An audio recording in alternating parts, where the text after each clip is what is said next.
안녕하세요. 오늘도 썰모아를 찾아주셔서 감사합니다. 구독과 좋아요, 알림 설정 부탁드려요. 오늘의 사연 읽어드릴게요. 안녕하세요. 저는 30대 중반에 아주 평범하게 직장을 다니고 있는 사람입니다. 얼마 전 사랑하던 사람에게 크게 뒤통수를 맞았습니다. 저는 사내 연애를 했는데요.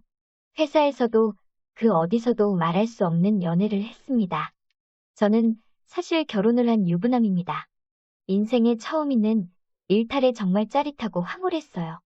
5년 정도 일한 회사에 신입 직원이 들어왔습니다. 어리고 이쁜 여자 직원이었어요. 키도 160 정도의 적당히 글래머러스하고 눈은 똘망똘망하고 지나가다 마주치면 남자들 모두 한 번씩 뒤돌아볼 듯한 얼굴과 몸매를 가지고 있었어요. 새로 들어온 어린 신입 직원을 보며 저도 모르게 입이 벌어지고 진짜 귀엽고 예쁘다라는 말이 머릿속에 계속 맴돌았습니다. 그렇게 며칠이 지나고 신입 직원 환영식을 한다고 회식을 한다 하더라고요.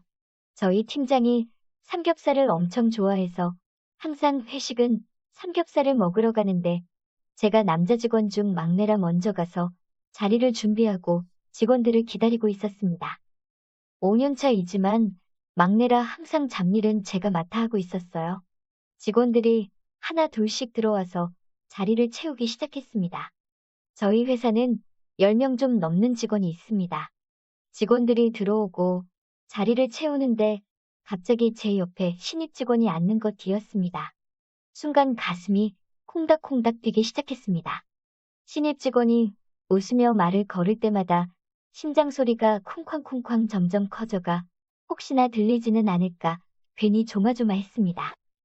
신입 직원이 사실 제 첫사랑과 너무 비슷한 느낌을 가지고 있어서 이 여자한테 더 끌렸는지도 모르겠네요. 아무래도 막내이다 보니 저희 테이블 고기를 열심히 굽기 시작했습니다. 고기를 구우면서 알게 모르게 제일 먼저 신입 직원에게 계속해서 줬습니다. 조금이나마 먼저 가까워지고 싶은 마음에 은근슬쩍 계속 챙겨주었어요. 고기를 계속 접시에 담아주고 술도 반 잔씩만 채워주었어요. 신입 여직원을 그녀라고 하겠습니다.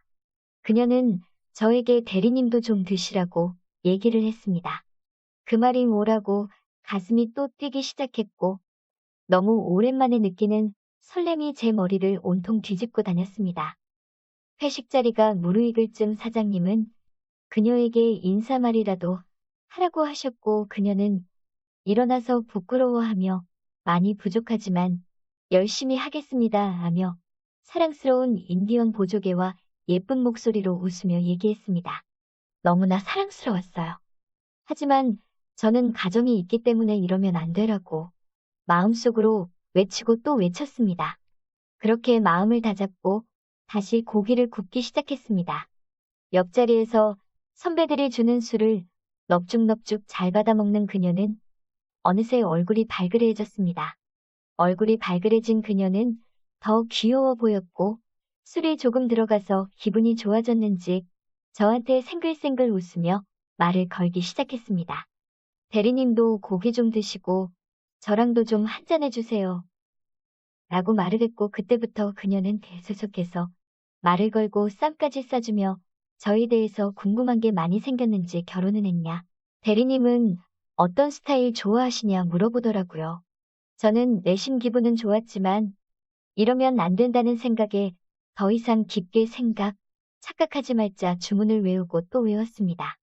그렇게 1차 회식 자리가 끝나고 사장님은 기분이 좋은지 2차를 가자고 했습니다. 2차는 술 파는 노래방을 갔어요. 제일 큰 룸을 빌려 노래를 부르고 괜스레 속이 타서 맥주만 벌컥벌컥 들이켰습니다. 저는 참고로 노래를 잘 못해서 탬버린만 치고 흥만 돋구고 있었죠. 그러던 중 사장님께서 그녀에게 신입 직원도 노래 하나 해보라고 얘기를 하셨고 신입 직원은 흥을 돋구려고 했는지 땡벌을 불렀습니다. 그냥 하나하나 다 이뻐 보였어요. 어린 나이에 사회생활을 잘 해보겠다며 귀엽게 땡벌을 부르는 게 너무 귀여웠습니다. 삼겹살 먹으며 한마디 할 때 쑥스러워하던 모습은 어디로 갔는지 정말 잘 놀더라고요. 그렇게 회식 자리가 끝나고 저는 선임들을 챙겨보내며 뒤치다꺼리를 하고 있었습니다. 마지막으로 그녀를 택시 태워서 보내려는데 그녀가 대리님, 오늘 잘 챙겨주셔서 너무 고마워요. 나중에는 저희 둘이 술 한잔해요 라고 말하더군요. 그날 집에 가서 샤워를 하고 자려는데 그 말이 머릿속을 맴돌아 잠을 못 자겠더라고요. 와이프는 세상 모르고 옆에서 곤히 자고 있는데 말이죠. 오랜만에 설레는 이 마음을 어떻게 하면 좋을지. 나중에 둘이 술 한잔 하자는 그녀의 모습이 왜 이리 아른거리는지 밤잠을 설쳤네요. 다음날 회사에 출근하니 자리에 술께는 음료와 함께 메모가 남겨져 있더라고요. 어제 챙겨주셔서 고맙다고 숙취 음료 드시고 힘내시라고 적혀 있었어요. 그리고 작은 글씨로 대리님 오늘 시간 있으세요? 라는 메모를 남겨놓고 갔습니다. 메모를 보고 괜히 주위를 둘러보며 눈치를 보았고 심장이 쿵쾅거려 주체가 안 되더라고요. 저는 양심에 찔려 살짝 흔들렸지만 양심은 아주 잠깐 저를 흔들리게 했을 뿐 와이프에게 거짓말을 하고 그녀와 술을 먹으러 가야겠다고 결정을 했습니다. 결정을 하자마자 와이프한테 전화를 했어요. 여보 나 오늘 아는 형님이 할애기가 있다고 해서 술 한잔하고 갈게 무슨 일이 있는지 목소리가 안 좋으시네 라고 감정을 잡고 얘기를 하니 와이프는 알겠다고 만나서 얘기 잘하고 오라고 흔쾌히 허락을 했습니다. 거짓말을 해서 와이프에게 너무 미안하긴 했지만 오랜만에 찾아온 이 설레이는 감정을 참아 저버릴 수 없었습니다. 술을 사주겠다는 그녀의 제안을 거절할 수 없었어요. 오늘따라 왜 이리 시간이 안 가던지 퇴근 시간이 되어 그녀와 눈빛을 주고받으며 퇴근을 하고 함께 술을 먹으러 갔습니다. 처음에는 둘이서 술을 먹는 자리라 좀 어색하고 눈치 보이고 그랬지만 술의 힘은 역시 대단합니다. 어느새 서로 맘 편히 얘기를 하고 있지 뭡니까. 그녀는 저에게 오빠라고 부르고 있었고 저 또한 말을 놓고 편하게 얘기를 하고 있었습니다. 그렇게 저희는 서로 좀 더 가까워지고 있었습니다. 이 여자 처음에 봤을 때는 마냥 귀엽고 사랑스러운 이미지였는데 완전 술꾼의 애교도 많고 굉장히 솔직, 화끈한 스타일이더라고요.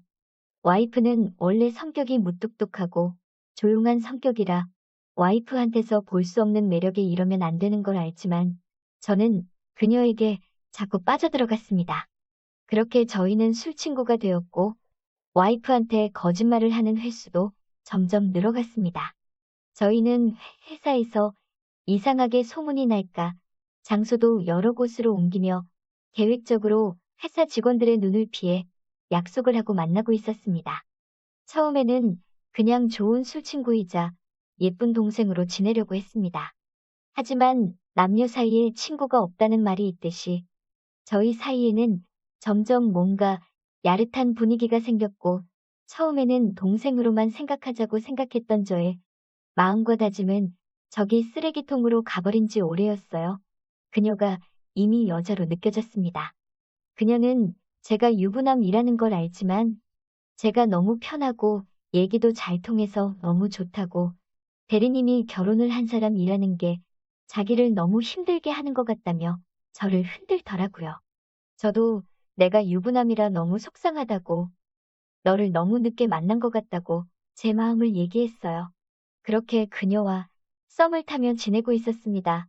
너무 행복하더라고요. 하루는 노래방에 가서 재미있게 놀고 너무 피곤해서 오늘은 집에 일찍 들어가자라고 말했습니다. 그런데 그녀가 피곤하면 좀 쉬었다가 한 잔 더 할래? 라고 했고 자기는 술이 너무 모자라다며 한 잔 더 하고 싶다고 했습니다. 저는 잘못 들었나 해서 뭘 쉬는데 라고 했더니 그녀는 여기 모텔에서 좀 쉬다가 한 잔 더 하러 가자고 했습니다. 저는 당황해서 그녀를 쳐다보았고 그녀는 왜? 싫어? 라며 저를 올려다보며 빤히 쳐다보더라고요. 그 눈빛에 이미 이성의 끈은 끊어져 버렸습니다. 저희는 손을 잡고 모텔로 향했고 방으로 들어서자 와이프는 더 이상 생각이 나지 않았습니다. 마음속으로는 이러면 안 돼 라고 외치고 있지만 이미 저는 그녀와 입을 맞추고 있었어요. 그녀의 뽀얀 속살과 풍만한 몸매를 직접 보니 너무 황홀하더라고요. 저희는 서로의 성감대를 찾아가며 서로를 뜨겁게 끌어안았습니다. 이제 더 이상 돌아올 수 없는 강을 건너고 말았어요. 하지만 그 끝이 어떻든 간에 지금 이 순간이 너무 달콤하고 짜릿했습니다. 저희는 서로를 탐하고 난 뒤 마지막으로 키스를 하고 모텔을 나왔습니다. 그렇게 일이 끝나면 술 한잔하고 모텔 대시를 밥 먹듯이 하기 시작했습니다. 역시 몰래 하는 불장난이 더 스릴 넘치고 재미있는 것 같아요. 너무 행복해서 요즘 왜 이렇게 야근이 잦아지냐고 서운해하는 와이프는 생각도 안 나더라고요. 저희는 회사 탕비실이나 계단에서 몰래 만났고 점점 대범해져 키스도 하고 만지고 했습니다. 그렇게 불륜행각은 일상이 되었고 이제는 죄책감마저 들지 않더라고요. 그런데 그녀가 어느 순간부터 술 먹자는 얘기도 만나자는 횟수도 적어지더라고요. 저는 왜 요즘 만나자는 얘기를 안 하냐, 나한테 뭐 기분 상한 게 있냐 얘기하며 혹시나 그녀가 나에 대한 마음이 식은 건 아닌지 전전긍긍하며 명품을 선물해 마음을 돌리게 되더라고요. 그렇게 선물을 주고 나면 다시 예전의 그녀로 돌아와 일이 끝나고 모텔을 가서 또 그녀의 살결을 느꼈습니다.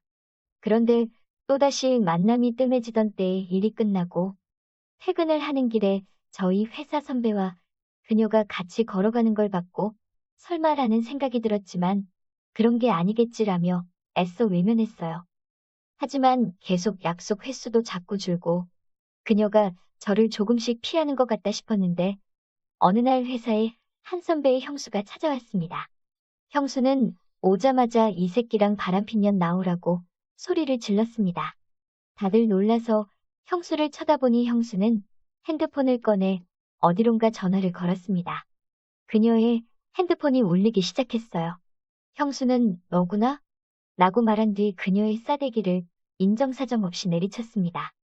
모두가 놀라벙쪄 있었고 남편 간수 못한 게 자랑이냐며 당신이 뭔데 나를 때리냐고 아주 당당하게 얘기하더라고요. 형수는 흥분해서 너 내가 가만 안 둘 거라고, 간통죄로 너 고소할 거라고 악에 받쳐 소리 지르니 회사 선배가 형수를 끌고 나가더라고요. 그녀는 처음 보는 표정과 목소리로 뭐 구경났어요? 뭘 그렇게들 쳐다보고 난리야. 소리를 지르더니 가방을 챙겨 나가더라고요. 그녀와 불륜행각을 벌였던 저는 가슴이 철렁 내려앉았고 그러면서도 그녀에 대한 배신감에 왠지 모르게 가슴이 아팠습니다.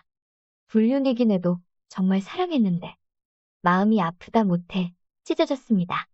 더 충격이었던 건 퇴근길에 그녀가 함께 가던 선배가 아니라 다른 선배랑도 그랬다는 게 충격이었어요.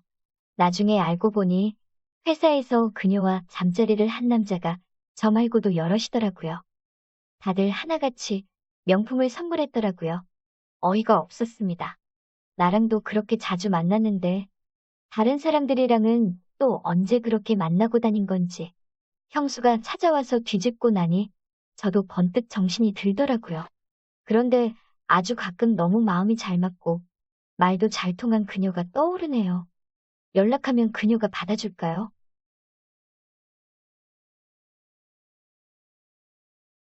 안녕하세요. 저는 올해로 58살이 되었고 대형마트에서 일을 하고 있는 여자입니다. 어느덧 올해도 얼마 남지 않았는데요. 요즘엔 왜 이렇게 나이 드는 게 빠른지 노래 가사말처럼 세월이 야속하기만 한 나날들을 보내고 있어요. 제가 58년을 살면서 이루어 놓은 게 하나도 없다 보니 다른 사람들보다 나이 먹는 게 더 아쉬운 것 같아요.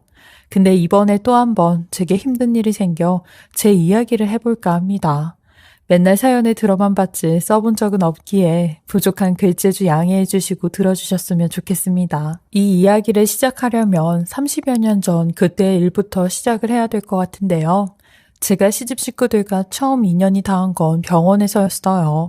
당시 23살이었던 제가 직장에서 일을 하다가 갑자기 배가 너무 아픈 겁니다. 정말 태어나서 처음 겪는 고통이었고 한겨울에 식은땀까지 나는데 직장에다간 아파도 아프다고 말을 못했어요.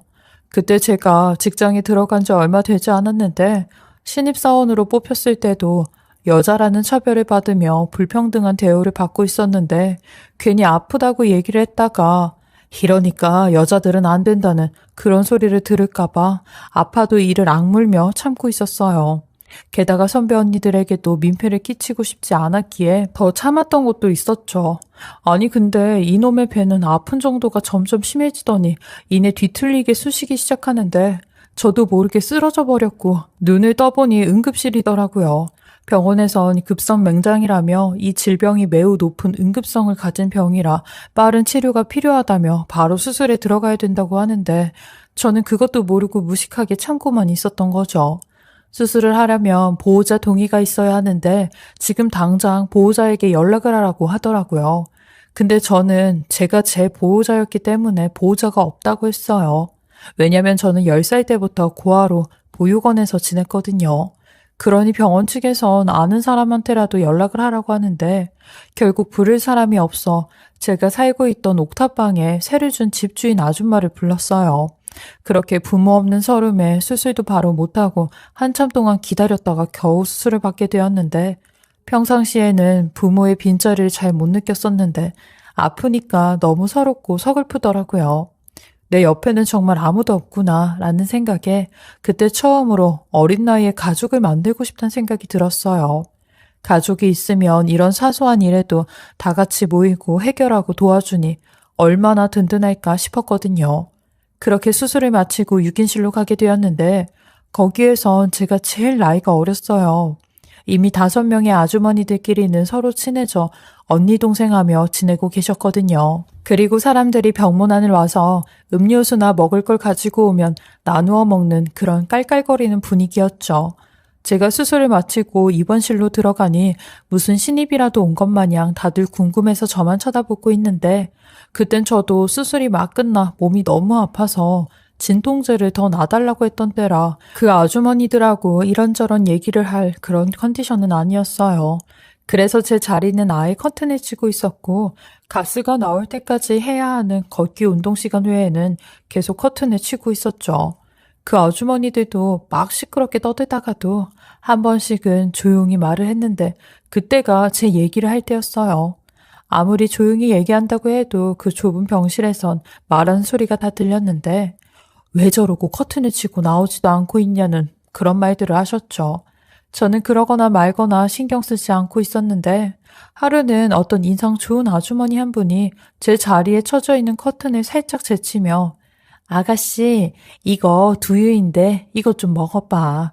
그리고 웬만하면 이 커튼 좀 치고 같이 얘기도 좀 하고 그래.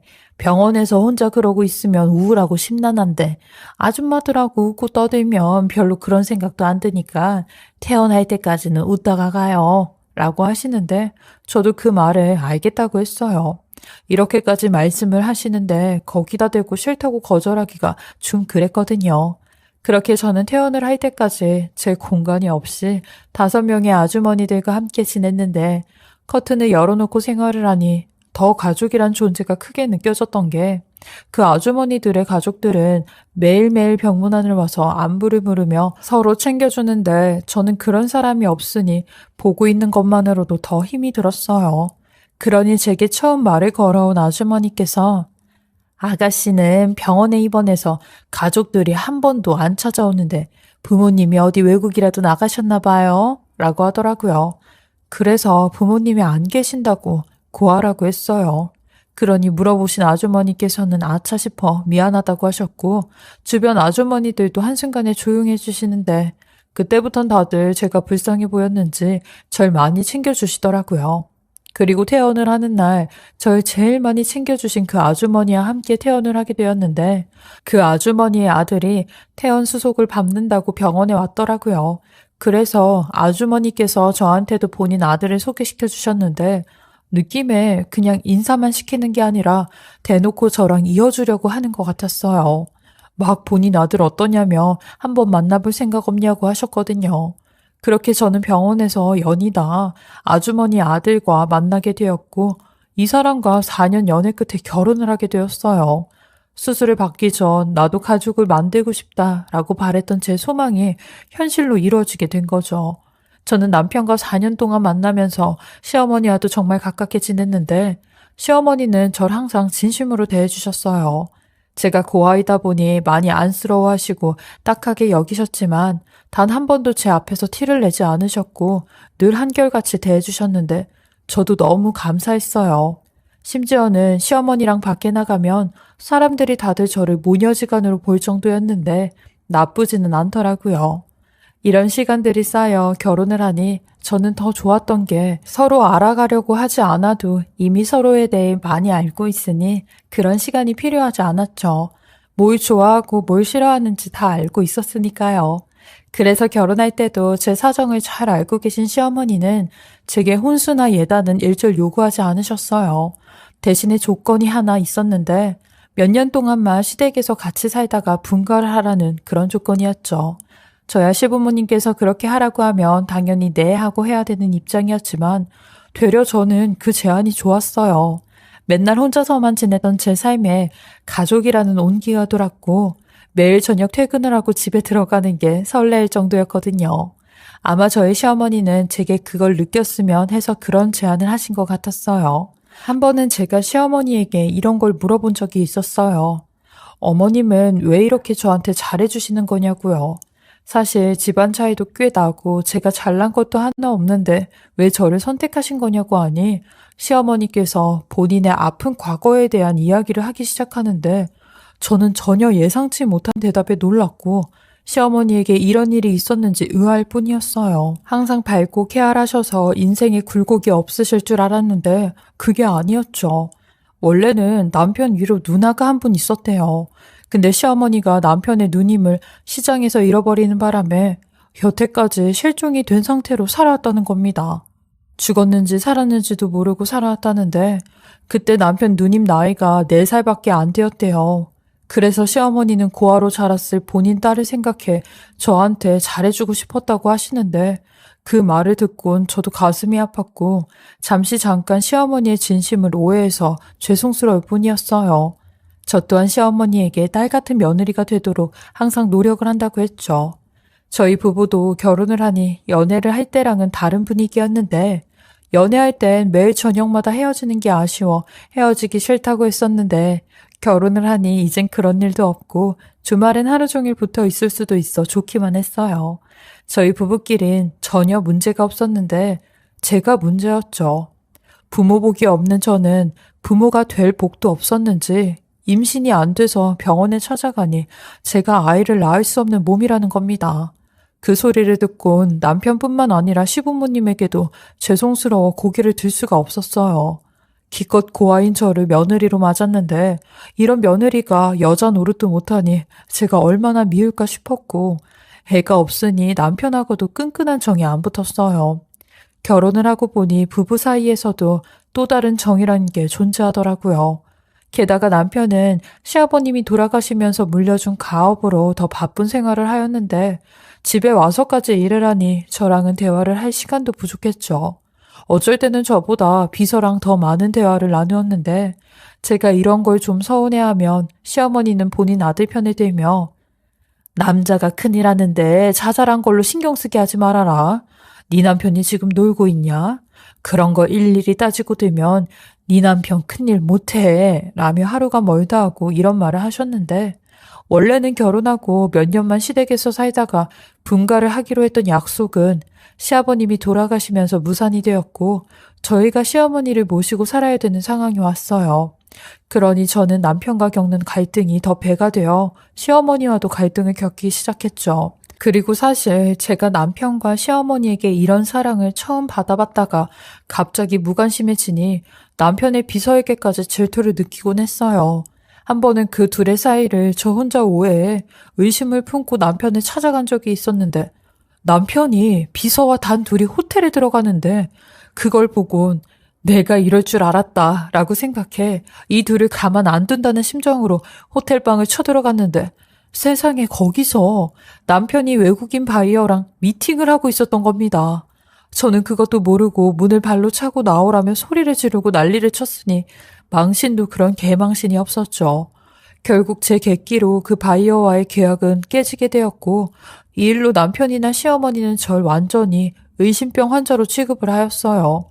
특히 시어머니가 제게 엄청나게 뭐라고 하시며 너 그거 병이다. 아니 왜 멀쩡한 우리 아들을 의심하고 있냐고. 멀쩡히 돈 벌어가지고 오는 네 남편을 그렇게 잡고 싶냐? 어? 왜 의심해? 왜 그래? 라고 하시는데 죄송하다며 눈물만 흘렸네요. 남편에게도 미안하다고 하며 이제 두 번 다시 의심하지 않을 테니까 화 좀 풀라고 애걸복걸을 해도 남편은 제게 오만 가지 정이 다 떨어졌다며 저를 쳐다보지도 않는데 몇 년 동안 거의 무늬만 부부로 지내며 아슬아슬하게 결혼 생활을 유지해 나갈 때쯤이었어요. 하루는 제가 점심 약속이 있어 밖에 나갔다가 집에 들어왔는데 저희 시어머니가 마루 한가운데서 주무시고 계시는 겁니다.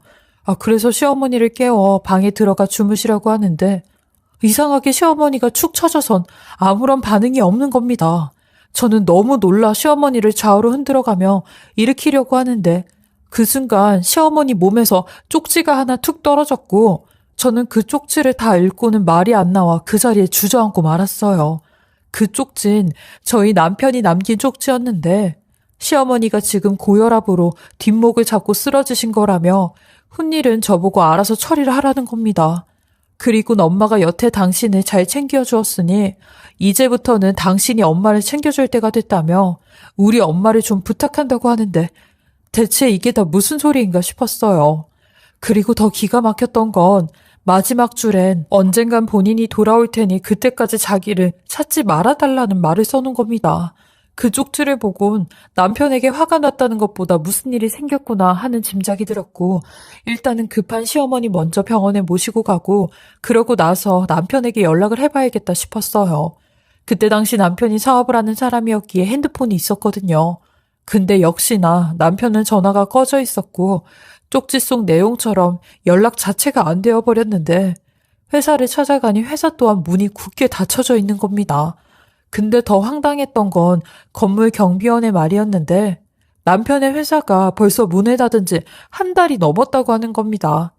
혹시 챙겨갈 게 있어서 온 거냐며 이미 늦었다고 빚쟁이들이 돈 될 만한 건 다 가지고 가서 아마 별거 없을 거라고 하는데 이 말을 시어머니한테 어떻게 알려야 될지 도통 모르겠더라고요.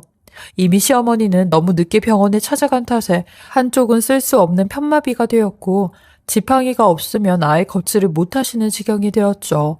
경찰에 신고를 해도 돈에 관련된 범죄 실종이 아닌 이상 일반 성인 실종은 기다리라는 말밖엔 해줄 수가 없다고 하는데 정말 절망 그 자체였어요. 저는 혹시나 시어머니가 쓰러지기 전에 남편에게 무슨 말을 들은 게 있는지 물어봤는데 시어머니는 없다고 하더라고요. 본인도 믿을 수가 없다며 대체 이게 무슨 날벼락인지 모르겠다고 하는데 저도 같은 심정이라고 했어요. 그리고 저는 이런 시어머니를 모시며 한 20년을 남편만 목이 빠져라 기다리고 살았어요. 시어머니를 요양원에 맡기고 싶어도 그럴 수가 없었던 게 저를 구해준 시어머니에게 배신을 하는 것 같아 남편 말대로 시어머니는 제가 모시고 있었어요. 시어머니는 저랑 같이 사는 내내 항상 제 눈치를 보곤 했는데 가끔 시어머니 때문에 화나는 일이 생기다가도 시어머니가 안쓰러워 화난 마음이 진정이 되곤 했죠. 남들한테는 20년 동안 남편도 없이 혼자 시어머니를 모시고 있다고 하면 다들 미쳤다고 왜 모시고 사냐고 하지만 제가 시어머니에게 받아왔던 사랑과 정을 생각하면 이렇게 사는 게 맞는 건지 알았습니다. 비록 남편이 20년 동안 나타나지 않아도요. 그리고 작년 시어머니께서 끝내 살아생전 본인 아들 얼굴을 보지 못한 채 지병으로 돌아가시게 되었는데 저 또한 끝까지 시어머니의 며느리로서 상주 역할을 다했어요. 사람도 많이 찾아오지 않던 장례 이틀날 저 멀리서 어떤 건장한 청년과 중년의 여자가 제 앞에 나타나 인사를 하는데 저는 처음 보는 사람들이었고 유심히 그 얼굴을 들여다봤어요. 그런데 얼마 뒤 제가 아는 사람까지 나타나 경악을 금치 못하게 되었는데 남편이 20년 만에 제 앞에 모습을 드러낸 겁니다. 그리고 그제서야 옆에 있던 중년의 여자가 누군지 알게 되었는데 그 여자는 바로 제가 그렇게 의심하고 의문을 품었었던 남편의 여비서였습니다. 그리고 그 옆에 건장하게 서 있던 20대로 보이는 청년은 그 두 사람의 아들이었죠. 그걸 보는데 정말 어이가 없어 입이 다물어지지가 않았어요. 제가 그렇게 그 두 사람을 의심하고 불륜 사이라고 외쳤지만 아니라며 저만 의부증 있는 여자로 몰아갔던 시어머니가 정말 원망스럽기까지 했어요. 이미 돌아가셨는데 이제와 돌아가신 분께 책임을 지라고 할 수도 없고 분통만 터져오는 그때 남편 놈이 더 혈압을 올리는 듯 시어머니의 편지와 유서를 각각 보여주는데 이걸 당신이 어떻게 가지고 있냐고 했어요. 그러니 일단 그 안에 편지랑 유서를 읽고 나서 얘기를 하자는데 세상에 시어머니가 남긴 편지와 유서 속엔 제가 그동안 알지 못했던 20년간의 비밀이 그대로 적혀져 있었는데 사실 시어머니는 이 두 사람 사이를 20년 전부터 알고 있었더라고요. 편지의 내용은 대충 이러하였는데 며느라, 나도 내 아들이 여비서와 바람이 났다는 네 말을 처음엔 믿질 않았는데 내가 쓰러진 그날 네 남편이 나한테 여비서가 임신했다고 하더라. 그러면서 너랑 이혼을 하겠다고 하는데 내가 그 사실을 다 알고 다 듣고 나서 사라지라고 말했다. 너랑 내 앞에 두 번 다시 나타나지 말고 꼭꼭 숨어서 애 키우라고 내가 시킨 거야. 네 남편은 너랑 이혼을 한다고 난리를 치는데 차마 네가 상처를 받고 나쁜 생각을 할까봐 내린 결정이었어. 이 편지를 읽을 때쯤엔 내가 이 세상에 없을 텐데 부디 나를 용서해다오. 그리고 내 앞으로 20억 정도 되는 땅이 하나 있는데 그 땅을 전부 다 너에게 상속을 하겠다고 유서를 작성했으니 태산 법무법인 사무실을 찾아가 김대주 변호사님을 만나보렴. 그 변호사님께서 내 유서를 공중받아놨으니까 라고 하며 20년 동안 속여오고 네 말을 믿어주지 못한 걸 용서해달라고 하는데 시어머니의 편지를 보고 말로 설명하지 못한 기분이 들었어요. 분통이 터지기도 하고 억울하기도 한 게 남편놈과 시어머니가 원망스럽기만 했죠. 다 알고 있으면서도 절 속였다는 사실이 너무 화가 났어요. 그런데도 한편으론 절 지키려고 했던 시어머니의 마음이 이해가 가기도 했어요. 사실 20년 전 그때는 아무도 제 말을 믿어주지 않아 제가 우울증까지 왔었는데 만약 이 모든 사실을 제가 알아버렸더라면 극단적 선택을 할까봐 시어머니는 일부러 절 속여왔다고 하시더라고요. 제가 못하는 임신을 그 여비서가 했다는 걸 알면 제가 더 미쳐버릴까봐 딸 같은 저를 지키는 방법이 이 방법일 뿐이었다고 하는데 시어머니의 마음이 아예 이해가 안 가는 건 아니었어요. 그리고 20년 동안 제게 말하지 못한 그 심경은 오죽했을까 하는 생각이 들었죠. 근데 문제는 지금부터였어요. 남편 놈이, 아니 이 쓰레기 같은 인간이 저를 버리고 지 여비서랑 바람이나 애까지 가진 것도 모자라 이제 와서 제게 그러더라고요. 엄마가 당신한테 20억이나 되는 땅을 유서로 남긴 건 이해가 가는데 아니 아들이 버젓이 살아있는데 그 돈을 다 당신한테 주면 되겠어? 아 그래 아무리 20년 동안 엄마를 당신이 보살폈다고 해도 나는 엄연히 하나밖에 없는 아들인데 말이야. 그래서 나도 20억에 대한 내 몫을 가져가야 될 것 같아. 그러니까 좋은 말로 할 때 반 내놔. 솔직히 내가 당신한테 반이나 떼어주는 것도 많이 떼주는 거야. 나는 엄마 아들이기 때문에 원래는 그거 다 내 거라고 라며 말도 안 되는 소리를 짓거리고 있는데 불륜을 저지른 것도 모자라 제 앞으로 시어머니가 준 20억까지 탐을 내는 이 쓰레기를 보곤 너는 정말 사람 새끼도 아니라고 나가라고 했네요. 여기 들어올 자격이 없는 인간이라며 왜 그러고 사냐고 했어요. 그러니 남편의 비서도 남편을 한몫 거들며 아니 형님은 하나고 우리는 입이 세 갠데 그럼 당연히 절반 이상은 우리한테 줘야지. 우리도 호주에서 얼마나 힘들게 살았는지 알아요? 20년 동안 숨어 사느라 하루라도 맘 편히 두 다리 뻗고 잔 적이 없어요. 라고 하는데 그 말에 어이가 없어. 호주에서 살면서 두 다리 뻗고 잔 적이 없다는 게 그게 말이나 되는 소리냐고 절대 안 된다고 했어요. 저렇게 시어머니가 지켜보고 있는데 니들 진짜 천벌 받는다고 했어요. 그리고 남편놈한테도 너는 시아버지가 하셨던 사업 물려받아 돈도 꽤 많이 벌고 마지막엔 한탄까지 하고 도망갔으면서 이제 와서 시어머니 돈까지 탐을 내? 라고 소리를 질렀어요. 그러니 그거랑 무슨 상관이냐며 아버지도 내 아버지고 엄마도 내 엄마인데 두 사람 돈은 다 자기 돈이나 마찬가지라고 하는 겁니다.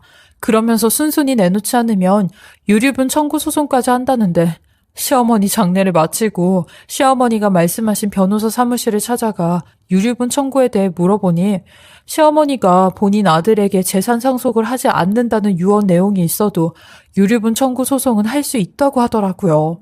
그렇게 저는 어이가 없이 법적으로 전 남편에게 일정 부분 20억에 대한 돈을 반환을 하게 되었는데 정말 하늘이 노할 일이었어요. 근데 이런 제 억울한 마음을 시어머니도 같이 느끼셨는지 남편하고 이혼 소송을 통해 재산 분할을 다시 하게 되었는데 시어머니를 모시고 보살핀 기여도가 제가 먼저 계산이 되어 유리하게 재산 분할을 할 수 있었고 불륜에 대한 위자료까지 받아올 수 있었어요. 또한 그 여비서에게는 20년 만에 상간녀 소송을 하여 그 위자료까지 싹 다 받아올 수 있었죠. 재판이 끝나던 날 전 남편과 그 상간녀는 제게 씩씩거리며 그 돈으로 얼마나 잘 사는지 지켜보겠다고 큰 소리를 치는데 저도 그 두 사람에게 니네보단 제대로 잘 살고 있으니까 이 돈도 죽을 때까지 끝까지 잘 지켜서 다 쓰고 갈 거라고 걱정하지 말라고 니들 앞가림이나 잘하라고 했네요. 그렇게 전 시어머니에게 받은 상속과 이혼 소송까지 깔끔하게 마무리가 되었어요. 어쩌면 제 20년에 대한 보상치고는 너무나 큰 돈을 받은 것 같아 어안이 벙벙했는데 저는 그 돈을 받자마자 일부는 부모 없고 버려진 아이들이 있는 시설에 기부를 하였어요. 그리고 마트에도 계속하고 있는 중입니다. 시어머니께서 물려주신 소중한 유산으로 남은 여생 살면서 좋은 일도 하고 건강도 잘 지키며 사는 게 저의 1순위 목표이자 소망이 되었어요. 그리고 살면서 전 남편에게 수없이 많은 연락과 공갈이 올 텐데 그럴 때마다 무너지지 않고 잘 버텨야겠다 생각을 하고 있습니다. 저의 긴 이야기 끝까지 들어주셔서 감사하고 올 한해 누구나 다 힘든 시기였을 텐데 남은 기간도 힘내시고 내년에는 더욱 좋은 일만 있길 기원하겠습니다. 지금까지 커피앤톡이었습니다.